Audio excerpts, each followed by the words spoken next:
Pues hoy quisiera que platicáramos un poquito acerca del amor de Dios, no solamente desde el punto de vista del amor de Dios como concepto, sino viéndolo aplicado, ese amor a través de nuestro Señor Jesucristo. Acompáñame por favor a la primera carta que escribe el apóstol Juan, en el capítulo número 4, primera carta del apóstol Juan, en el capítulo número 4, vamos a leer a partir del versículo 7.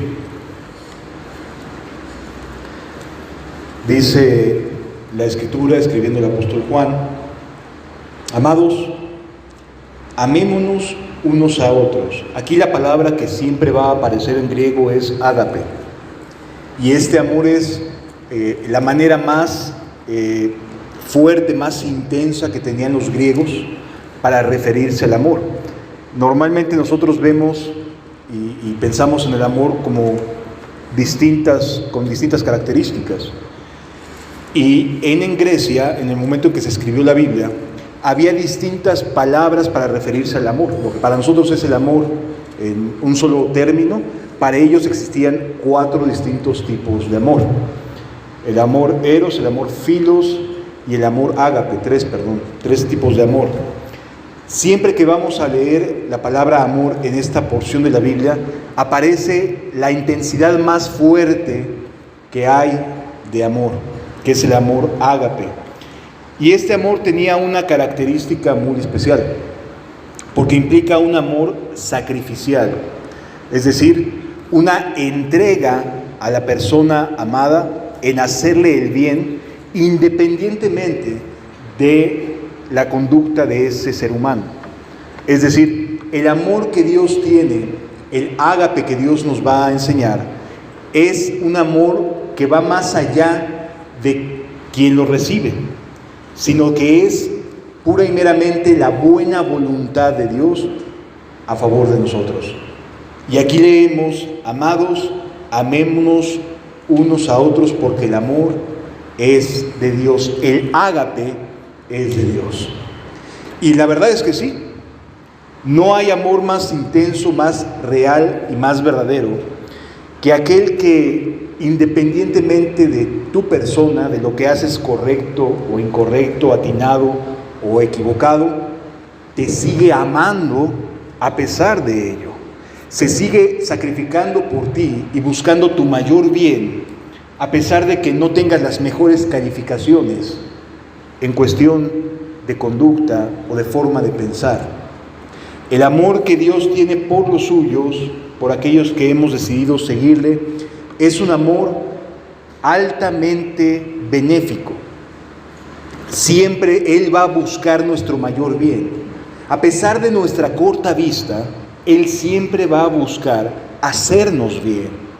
Que lo que pueda pasarnos en la vida, aunque desde nuestra perspectiva pueda ser no lo mejor o algo que dañe o que pueda no entenderse de momento, siempre busca Él que nuestro carácter sea formado. Él busca nuestro mayor bien, aún en medio de las angustias, aún en medio de los desafíos.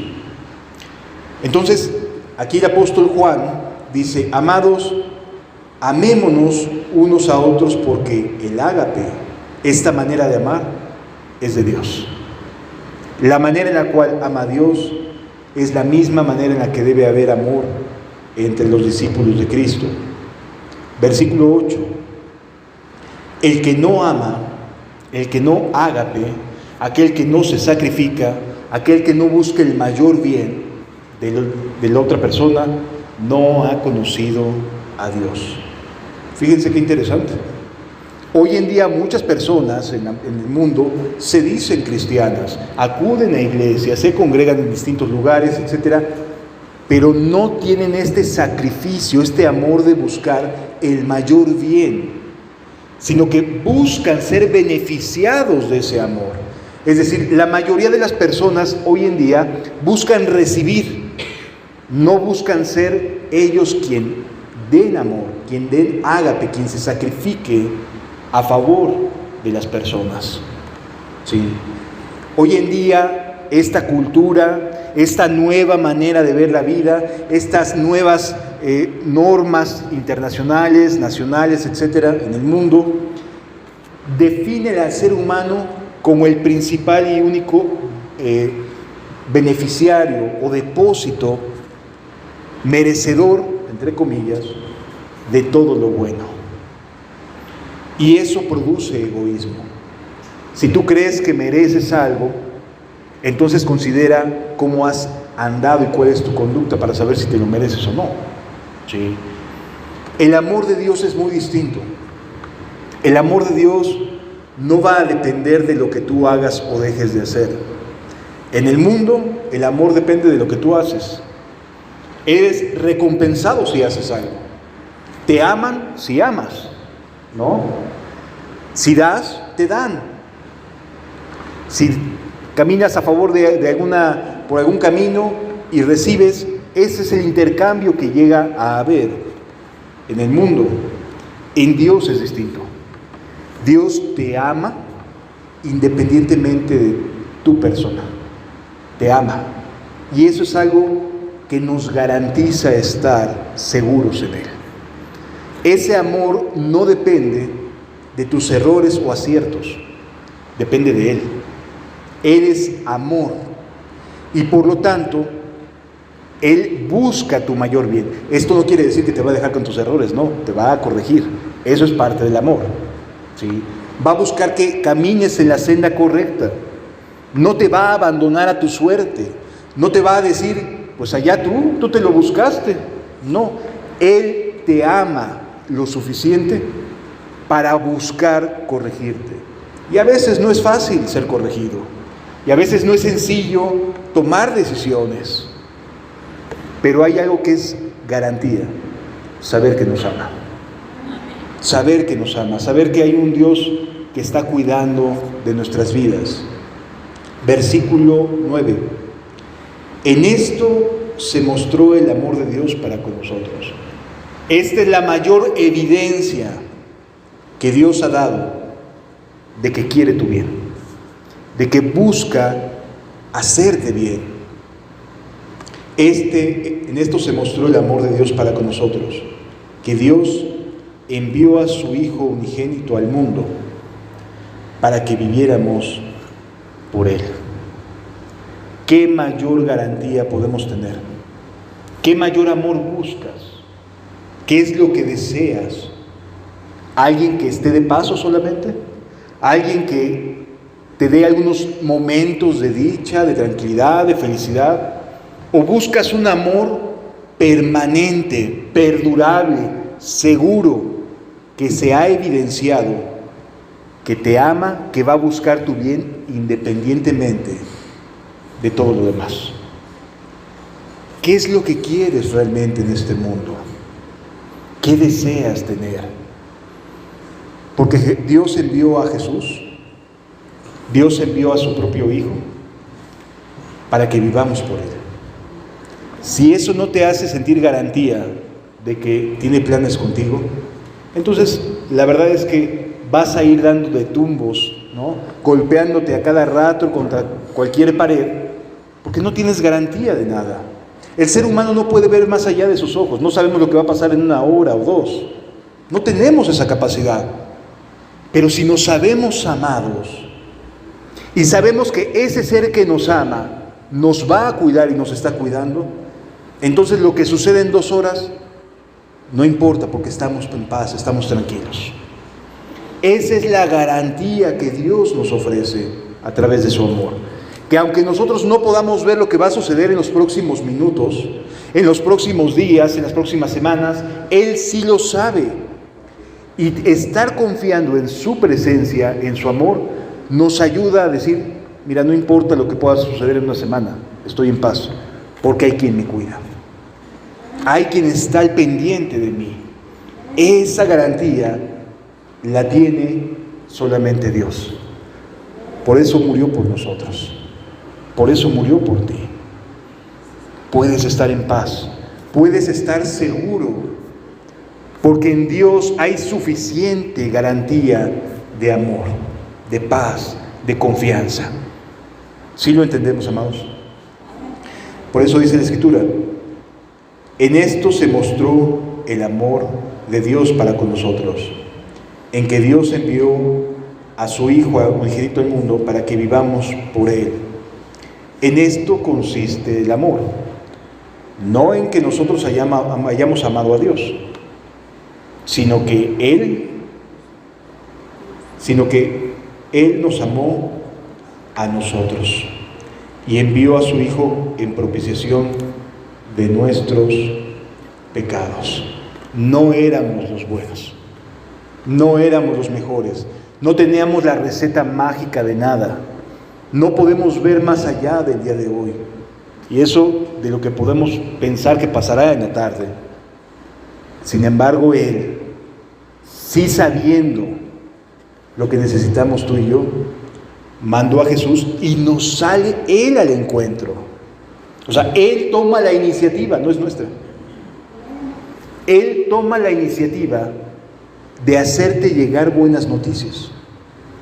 En un mundo donde todos son malas noticias, donde son puros calamidades, puros desastres, puros problemas sociales, puros problemas económicos. En un ambiente de tantas malas noticias, tú le enciendes a las noticias y lo único que ves son malas noticias. Qué bueno es afianzarte en un amor que no te va a dejar huérfano, que no te va a dejar abandonado, que puedes estar seguro porque envió a Jesús para demostrártelo. Y murió de la peor manera que cualquier ser humano desearía enfrentar la muerte. Y la soportó. Para decirte con ello, me interesa que estés bien. Te amo lo suficiente como para recibir latigazos. Te amo lo suficiente como para recibir puñetazos. Te amo lo suficiente para que mi sangre sea derramada. Te amo lo suficiente, entiéndelo, tengo buena voluntad contigo. No tienes por qué tener miedo. No te voy a abandonar. Si ya hice lo más difícil, ¿qué será lo más fácil? Si lo más complicado, que era ayudarte a ti misma, a ti mismo, ¿qué será lo siguiente? Pues es sencillo. Ya Él pagó todo por ti y por mí. Por lo tanto, somos muy amados. Siéntete muy amada. Siéntete dichosa. No te sientas abandonada. No te sientas relegada. No te sientas triste. Él ha dado a su Hijo unigénito para que no tengas orfandad, para que no te falte el amor que prevalece, el amor que permanece. Sí. En Jesús lo encontramos. Él es la imagen del Dios invisible. Cuando digas, es que ¿dónde está Dios? Voltea a ver a Cristo. Ahí está. Es que no, yo no lo puedo ver. Lee a Jesús. Él es la imagen del Dios invisible, el primogénito de toda creación. Por Él fueron creadas todas las cosas y por Él subsisten. Así que tú subsistes por Él. Estamos aquí por Él. No por nuestra gran salud, no por nuestra gran habilidad. Estamos aquí porque Él es bueno. Porque quiere sembrar en tu corazón esa semilla que después de tiempo quizás, o en este momento, pueda dar frutos en decir, es que nadie me quiere. Es que a nadie le importa. Es que no soy alguien que le interese a las personas. No es cierto. No es verdad. No te compres ese engaño. Sí le interesas a Dios. Estás aquí y tienes vida por Él. Y Él fue el que salió al encuentro. Él fue el que te buscó. Donde tú no lo buscabas, donde tú estabas perdido, donde tú no querías nada de Él. Ahí fue y te alcanzó en el momento más duro de corazón, en el momento en el cual decías, no, yo estoy perdido, no sirvo para nada, ni para esta vida sirvo. En ese momento te alcanzó. Eso es amor de Dios. Y tenemos la garantía en Cristo. Mira a la cruz y verás su amor. ¿Tienes dudas? Mira la cruz. ¿Será que puedas sobrevivir a esto o aquello? Mira la cruz. No estás solo, no estás sola. Va Dios contigo. Él está aquí y se va contigo. No te quedas solo. no te quedas sola. Sí. Este amor no es un amor emocional, es un amor de hechos que brotó sangre del mismo cuerpo de Cristo. Así te ama Dios. Así te ama el mundo. Los que te proponen cosas, los que te dicen, oye, pues es que mejor hazle así, hazle asado, dan su sangre por ti. Te aman tanto como para que no importe ninguna otra cosa sino dar su vida por ti. Así te aman, porque Dios sí dio a su propio Hijo por amor a ti. Eso es amor. Y mira, no lo conocíamos ni sabíamos, de oídas lo habíamos oído. Crecimos yendo a X religión, a lo mejor a la más popular, a lo mejor a alguna otra. Crecimos así, de oídas. Pero nos concedió tener la fe para creer que nos amaba lo suficiente. Y nos trajo. Quisiera que me acompañaras al Evangelio de Lucas para que podamos ver este amor práctico, esta buena voluntad de Dios. Lucas capítulo 7, a partir del versículo número 1. Después que hubo terminado todas las palabras al pueblo que le oía, entró en Capernaum. Jesús acababa de terminar de predicar. Y muchas personas ese día se habían acercado con él y lo habían estado escuchando. Pero resulta que no todas esas personas que lo habían escuchado estaban recibiendo realmente con el corazón lo que él hablaba. Pero hubo uno que sí. Fíjense lo que dice. Y el siervo de un centurión, a quien éste quería mucho, estaba enfermo y a punto de morir. Una persona que no había estado en esas enseñanzas de Jesús, porque era romano y los romanos normalmente se mantenían alejados de los judíos, salvo para arreglar conflictos. Este romano tenía a un siervo en su casa muy enfermo y a punto de morir. Él no era el enfermo, él tenía a alguien a quien apreciaba mucho, muy enfermo, y lo quería y lo estimaba, quizás porque era alguien que le había sido de mucha utilidad, que le había enseñado cuestiones acerca del judaísmo, etc.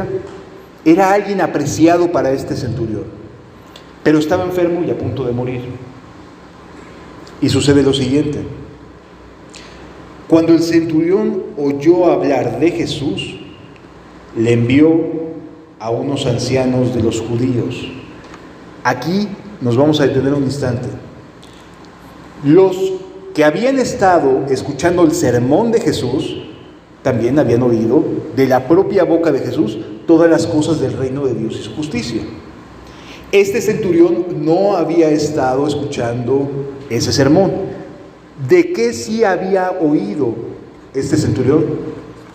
De que Jesús sanaba enfermos, de que Jesús curaba de manera sobrenatural a las personas. Pero era romano, eran los invasores, eran los malos de la película, eran los que tenían los impuestos que hacían que el pueblo sufriera, tuviera hambre, padeciera angustia. Ellos eran los invasores. ¿Cuándo me va a ayudar? Ellos eran los malos de la película, para los judíos. ¿Cómo un romano le va a pedir a un judío que le ayude? Más allá del orgullo romano, esto se trataba de la vida de una persona a la cual el romano estimaba mucho. Y decía, no, ¿qué hago?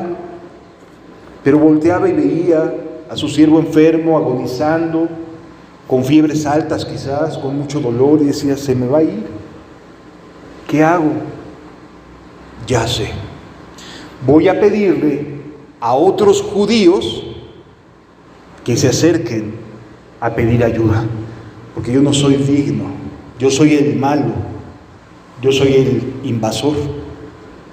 Y entonces le pide a unos ancianos que vayan con Jesús. Y dice la Escritura: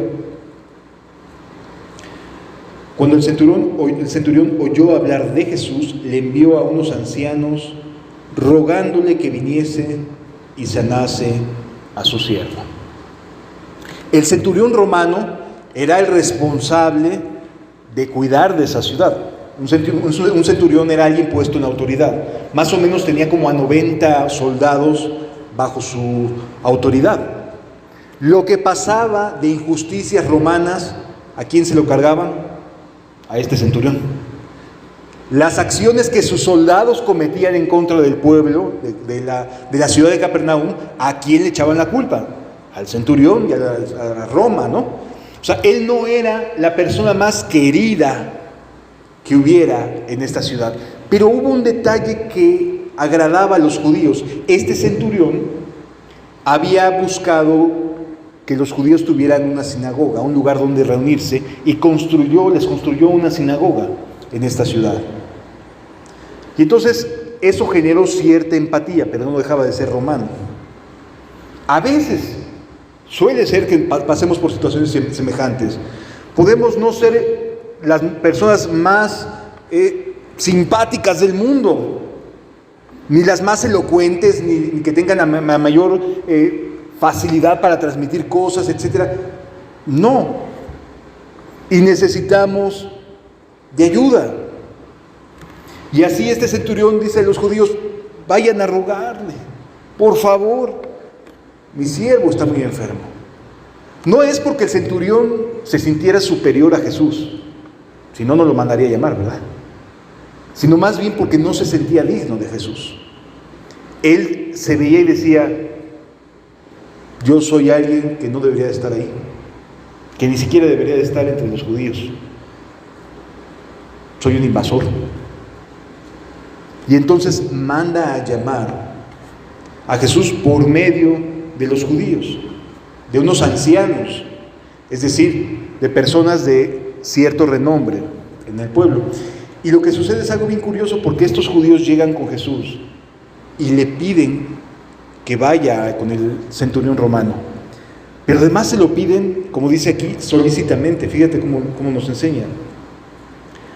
Dice la Escritura: y ellos fueron a Jesús y le rogaron con solicitud. Normalmente somos muy dados a pedir, pero no con solicitud. O sea, somos muy dados a decir: Señor, ayúdame en esto, ayúdame en aquello, pero no le añadimos la palabra solicitud. ¿Qué quiere decir esto de solicitud? Fervientemente, con intensidad, de verdad, con ganas de recibir esa ayuda. Hay muchas personas que dicen: pues a ver si es chicle pega y de oro a Dios, ¿no? Lo ven casi como un amuleto, ¿no? Como echar un volado, a ver si cae sol, entonces sí me ayuda, si cae águila, no me va a ayudar. No, amado, es necesario acercarse a Jesús con fervor, de verdad, con deseo de ser ayudado. No con el a ver qué pasa y tiro la moneda al aire, y a ver si cae sol, entonces sí, si cae águila, entonces no. Para acercarse con Jesús es necesario de verdad tener una necesidad, de verdad sentirse necesitado. Muchas personas oran sin esta necesidad y por eso sus oraciones no son contestadas, porque no entienden que tiene que haber fervor en su corazón respecto a lo que piden. Solicitud, como dice aquí.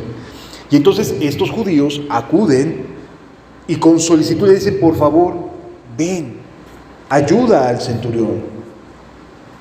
Y amado, a Jesús se le conocía como aquel que sabe curar, como curandero, si lo queremos entender así. Era alguien que hacía milagros, que le hacía bien a las personas. Además de ser predicador, era alguien que de verdad curaba. Y entonces cuando el centurión oyó hablar de Jesús, dijo: yo quiero que ese curandero venga y cure a mi siervo que se está muriendo. La intención del centurión iba enfocada en que haya sanidad. Y entonces manda a los judíos intervienen por él y dicen: por favor, ve. Le dicen: nos construyó una sinagoga, dice, porque ama a nuestra nación y nos edificó una sinagoga. Y Jesús fue con ellos. Oye, era romano, Jesús fue con ellos. Oye, era de los que crucifican, Jesús fue con ellos. Oye, no es el mejor portado, es enemigo del pueblo de Israel, Jesús fue con ellos. Él salió al encuentro de la necesidad. ¿Sí lo comprendemos? Es Él el que tomó la iniciativa, porque Él es el que tiene la autoridad para hacerlo. Y Él es el que decide ayudarte. Él es el que decide salvarte. Él es el que decide salir a proponerte: oye, ven, sígueme. Es Él el que toma la iniciativa. Y entonces dice la Escritura: y Jesús fue con ellos. Pero cuando ya no estaban lejos de la casa, el centurión envió a él unos amigos. Fíjense cómo el centurión tenía a su favor al pueblo, pero también tenía amigos. Y cuando están cerca, quizás el centurión se quedó pensando y dice: no, pues es que no soy digno de que este rabino entre en mi casa. Conforme pasaba el tiempo, el centurión se iba dando cuenta que no era digno siquiera de que entrara en su casa Jesús. Así sucede cuando una persona está a punto de recibir una bendición. Cada vez se siente más lejos de ella. Cada vez se siente más retirado, como más ajeno, diciendo: Señor, pues es que ¿quién soy yo? Yo no soy nadie. Yo no puedo recibir algo bueno de ti porque no me lo merezco. No soy digno, Señor. Y entonces parecería que se produce un alejamiento, entre comillas, que en realidad es más bien una humillación delante de Dios que un alejamiento. Cuando nos queremos acercar a Dios sabiendo nuestra necesidad y sabiendo nuestra posición delante de Él, sabiendo de dónde nos sacó y lo que éramos y que no merecemos nada, eso nos permite acercarnos a Dios de una manera humilde, necesitada. Y esa respuesta de Jesús, cuando responde a esa humildad, es algo maravilloso. Porque nos enseña que está al pendiente a pesar de nosotros mismos. A pesar de ti misma, a pesar de ti mismo, está al pendiente. Y entonces venían ya caminando aquellos ancianos con Jesús y el centurión decía: no, pero yo es que yo no soy digno de nada. Yo no soy digno de nada. Yo necesito que Jesús haga algo, pero de lejos, porque yo no soy digno de recibir su ayuda. Y entonces manda a estos amigos y le dice lo siguiente: pero cuando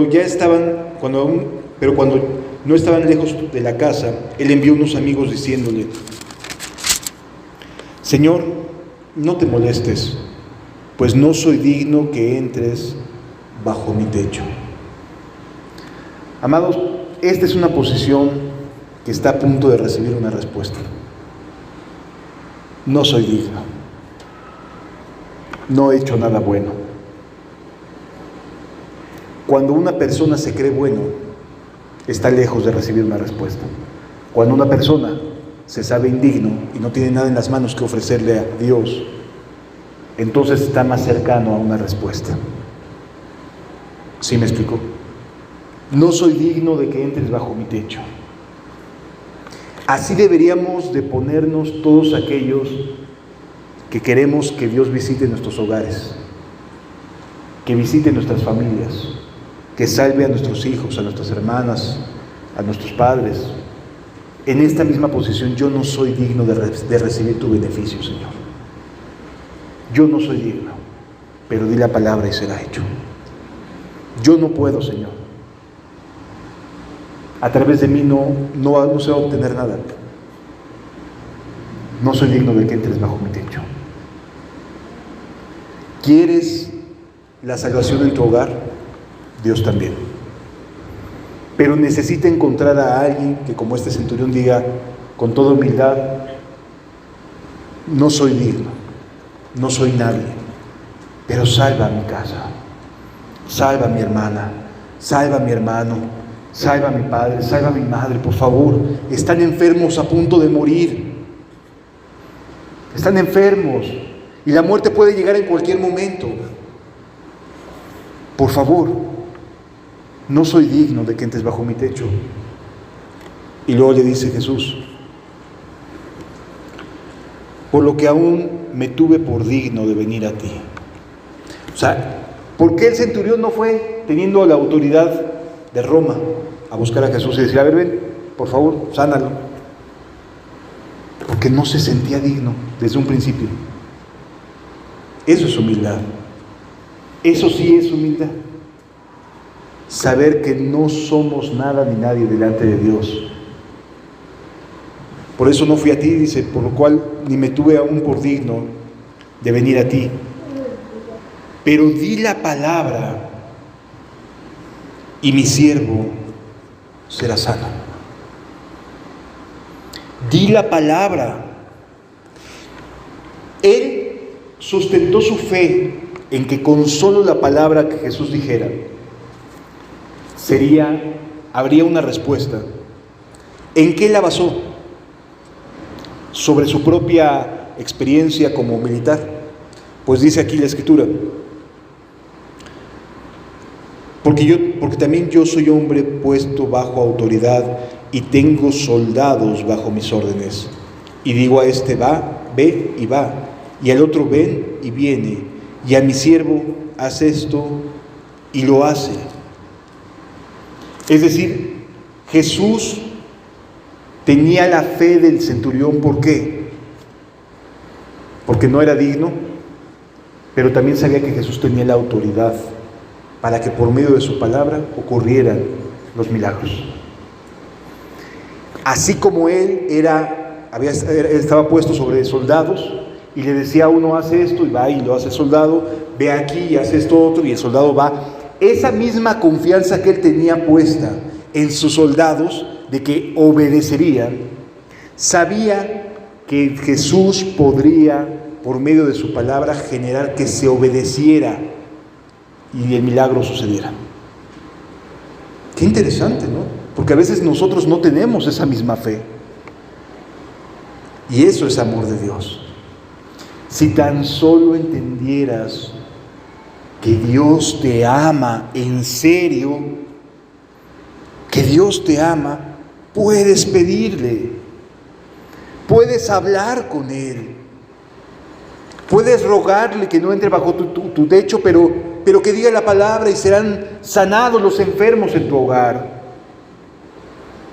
Solamente necesitas su palabra, que lo diga. Eso es todo. No necesitamos más. Que lo diga y será hecho. Al oír esto, versículo 9, Jesús se maravilló de él. Mira, nunca vas a ver esta misma expresión de que Jesús se maraville, más que de este centurión y de la mujer sirofenicia. Son dos personajes de las cuales Jesús se maravilla en cuanto a su fe. Y le dice, se maravilló de él, y volviéndose dijo a la gente que le seguía: os digo que ni aún en Israel he hallado tanta fe. Ni aún en Israel he hallado tanta fe. El centurión tenía tal seguridad que no dudó en decirle a Jesús: di la palabra, con eso basta. Con eso basta, se hace. Alcanzamos a entender que el centurión conocía que Jesús sí le ayudaría. Y a veces nosotros somos bien incrédulos o bien duros de corazón y nos cuesta trabajo creer: ¿será que Dios me quiera ayudar con esto o con aquello? ¿Será que Dios quiera ayudarme con esta situación? ¿Será que Dios desee cambiar esto que estoy viviendo, este desafío? La respuesta es sí. Pero no lo creemos muchas veces. Así como el centurión dijo: solamente di la palabra y será hecho. Solamente di la palabra y será hecho. Así es nuestra fe con Jesús. ¿Así es tu fe con Dios? Es una pregunta que vale la pena que nos respondamos de manera reflexiva y sincera, ¿no? ¿Por qué? Porque muchas veces la verdad es que no tenemos esa misma fe. Decimos, pues voy a confiar en Dios y Dios hará. De acuerdo. Es una manera muy genérica de decir, pues sea la voluntad de Dios. Y suena bien. Pero ¿no será que está ocultando en el fondo una ausencia o falta de fe? Porque este centurión pudo haber dicho lo mismo. Está enfermo mi siervo, a punto de morir, hágase la voluntad de Dios, y no enviar a buscar a Jesús. ¿Sí lo entendemos? Es decir, en muchas ocasiones podemos de manera muy genérica esconder incredulidad delante de nuestros ojos, diciendo, pues es que será la voluntad de Dios, no la mía. ¿Está bien? Pero aquí la expresión de Dios por medio de Cristo es, si quiero. Esa es su voluntad. Fue con ellos, ¿no? ¿Sí quería o no quería? Sí quería. ¿Lo convencieron los ruegos y la solicitud de los judíos que habían ido? No, él ya estaba dispuesto. Es que en serio a veces somos bien lentos para entender que Dios está dispuesto a ayudarnos porque nos ama. Que está dispuesto a salvar porque nos ama. A veces somos de verdad bien cerrados, lentos para entender las verdades de Dios. Fue con ellos. ¿Se lo merecía el centurión? No. ¿Merecía que Jesús hiciera algo por él? No. Sin embargo, fue con ellos. Eso es amor.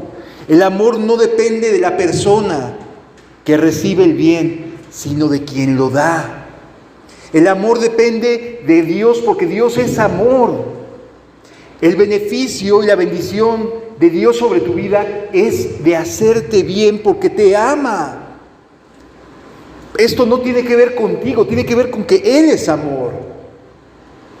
¿En Él hay confianza suficiente o no la hay? Ese es el tema de fondo. ¿Crees que Dios y que Jesús te dice sí quiero o no lo crees? ¿Crees que Dios es bueno y que te ama lo suficiente como para decir sí quiero, sé limpio? ¿O no lo crees? Por eso decía, si tuvieras fe como un grano de mostaza, si alcanzaras a entender que en verdad no estás solo, no estás sola, que de verdad tenemos de nuestro lado al Dios Todopoderoso, y no porque sea nuestro, en un sentido que hayamos hecho algo favorable, sino porque Él decidió amarte. Él decidió darte en este tiempo vida. Tú naciste en esta fecha, en esta generación, porque Él te amó. Y si es cierto, a lo mejor has pasado muchas cosas, pero eso no quita que te ama y que busca tu bien. Te ama. Eres muy amada. Eres muy amado. Y no se trata de ti, se trata de su amor sobre ti. No se trata de lo que tú haces o dejas de hacer.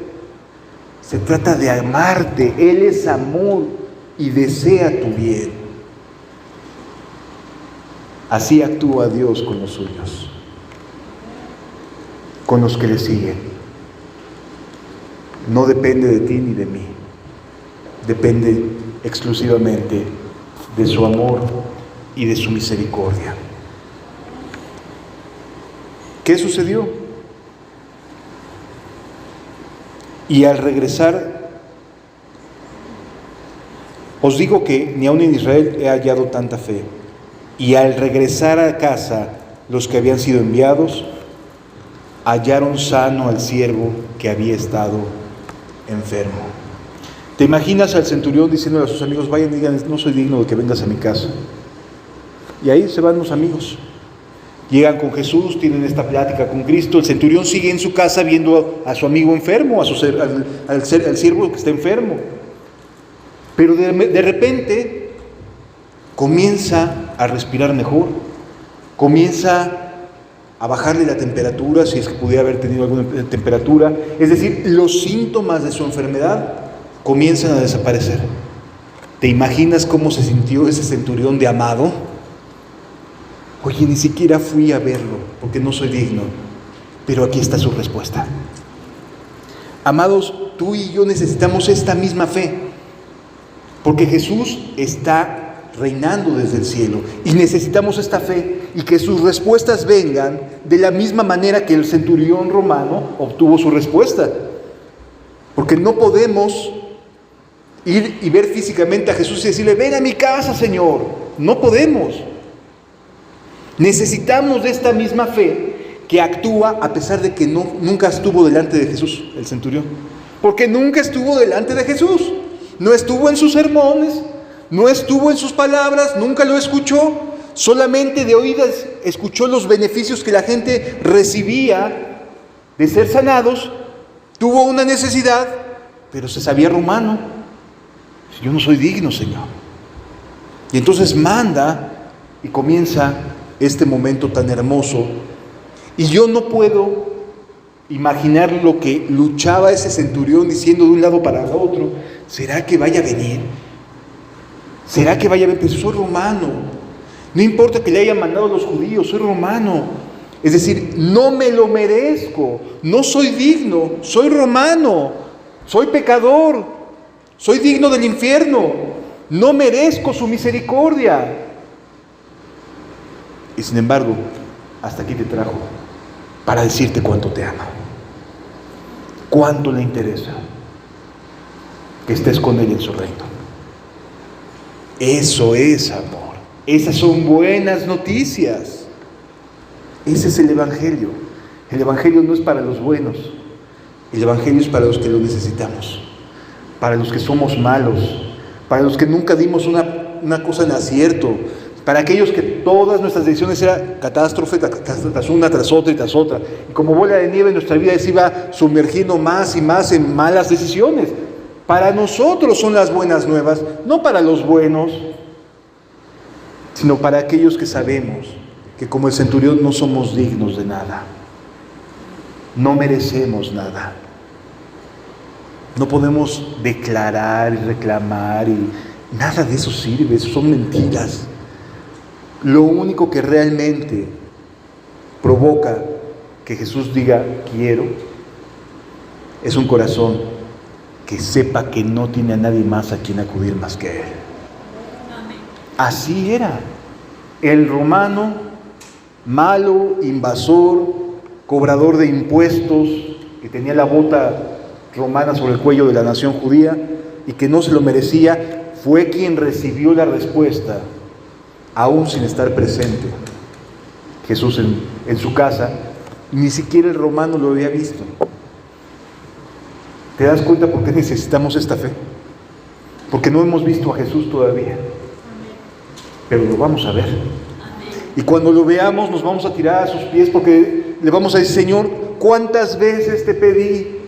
Y supiste cómo ayudarme, y diste en el blanco, y me ayudaste en esto, y me ayudaste en aquello, y supiste cómo guiarme. Gracias, porque nunca te había visto hasta ahora.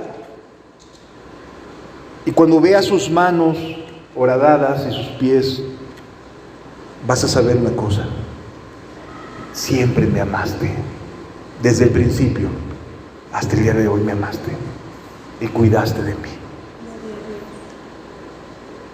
Ese es nuestro Dios. Y esta es la fe que necesitamos que haya en nuestros corazones. Una fe que no depende de si lo vemos o no lo vemos, sino que sabemos que tiene autoridad para que con su palabra sucedan las cosas. Amén.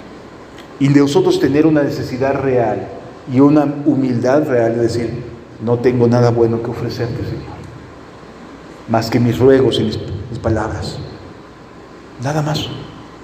No soy el mejor, soy el peor, el más indigno, pero hasta aquí me amas ¿Entiendes por qué podemos acercarnos a Él?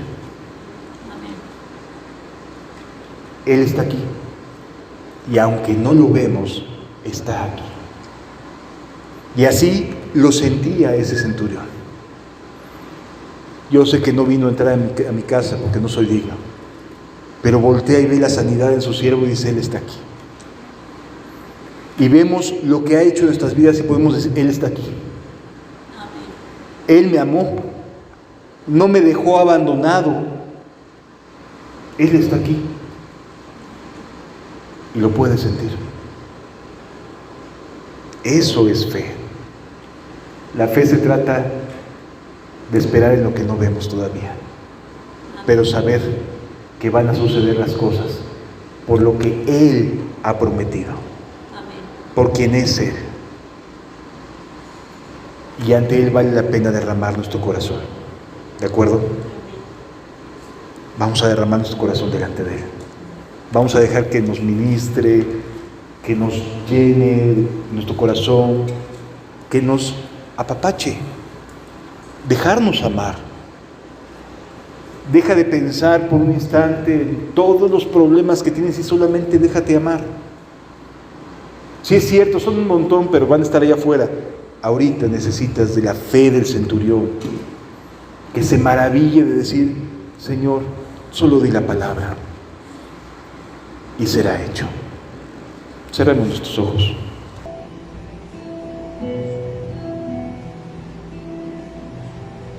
No necesitamos más que tu amor, Señor.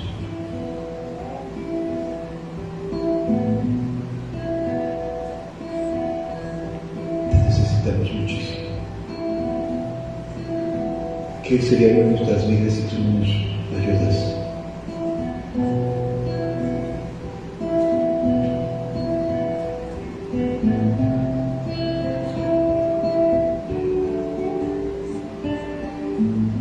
Señor, concédenos ser como ese centurión, sabernos tan indignos, pero al mismo tiempo sentirnos tan amados.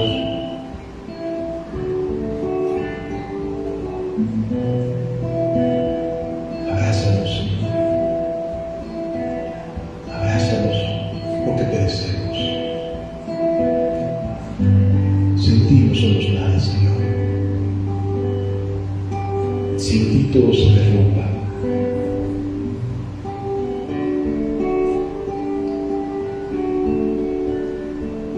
Te necesitamos tanto, Señor.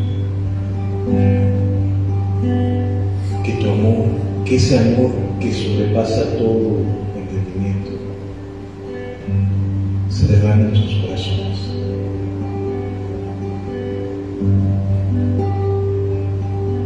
Gracias, Jesús.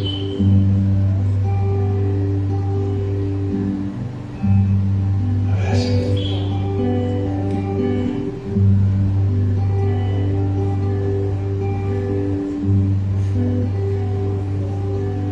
Déjate abrazar y solo escucha el canto. No te distraigas en tratar de entonar. Deja que Dios derrame su amor, su ágape sobre tu vida.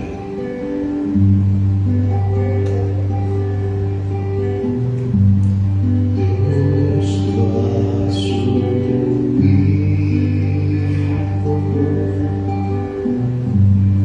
le llama a Cristo, vino para amar. A ti, salve.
llena de